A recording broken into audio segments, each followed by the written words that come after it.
પાવાગઢમાં વિશાળ પહાડ તોડીને લિફ્ટ કેવી રીતે તૈયાર થઈ જુઓ મિત્રો। એક સમય એવો હતો જ્યારે પાવાગઢ મંદિરે દર્શન કરવા જવું હોય તો કોઈપણ વ્યક્તિ હિંમત માંગી લે, કારણ કે મંદિર સુધી પહોંચવા માટે લગભગ 3,500 કરતાં વધુ પગથિયાં ચડવા પડતા હતા। આ પછી વર્ષ 1986માં પાવાગઢમાં રોપવેની સુવિધા શરૂ કરાઈ હતી, જેથી ભક્તોને મહાકાળી માતાના મંદિરે પહોંચવા વધુ રાહત થઈ હતી। જોકે રોપવેનો ઉપયોગ કર્યા પછી પણ મંદિરે પહોંચવા માટે ભક્તોએ 250થી લગભગ 500 જેટલા પગથિયાં ચડવા પડતા હતા, પરંતુ હવે ભક્તો કોઈપણ પગથિયું ચડ્યા વિના મહાકાળી માતાના મંદિરના પરિસર સુધી પહોંચી જશે।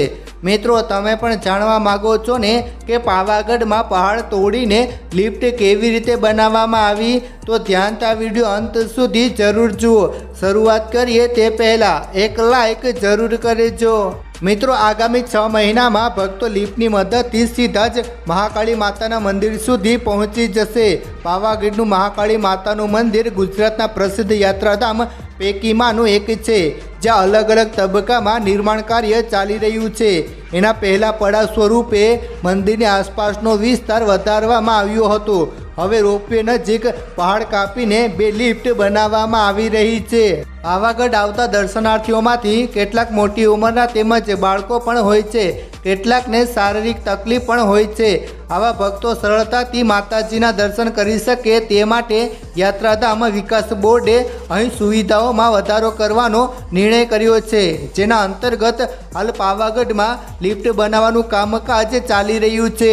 મિત્રો, પ્રોજેક્ટની ટાઈમલાઈન પ્રમાણે માત્ર 6 મહિનામાં ભક્તો માટે લિફ્ટની સુવિધા શરૂ થઈ જશે।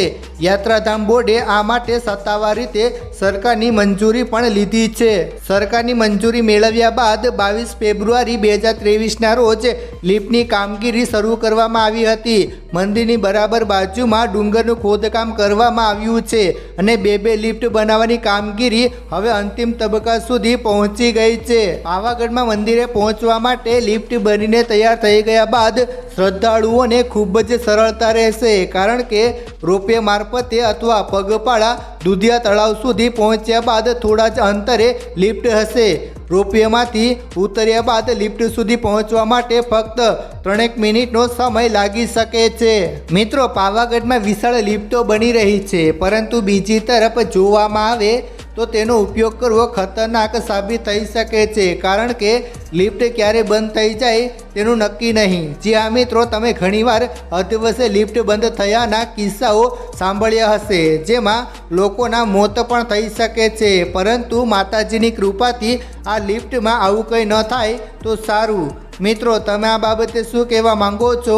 નીચે કમેન્ટ જરૂર કરજો અને જેમ બને તેમ આ વિડીયો શેર કરો, વોટ્સએપ ફેસબુક પર ફેલાવી દો, જેથી કરીને દરેક લોકોને જાણ થાય કે પાવાગઢમાં લિફ્ટ બની રહી છે। ધન્યવાદ।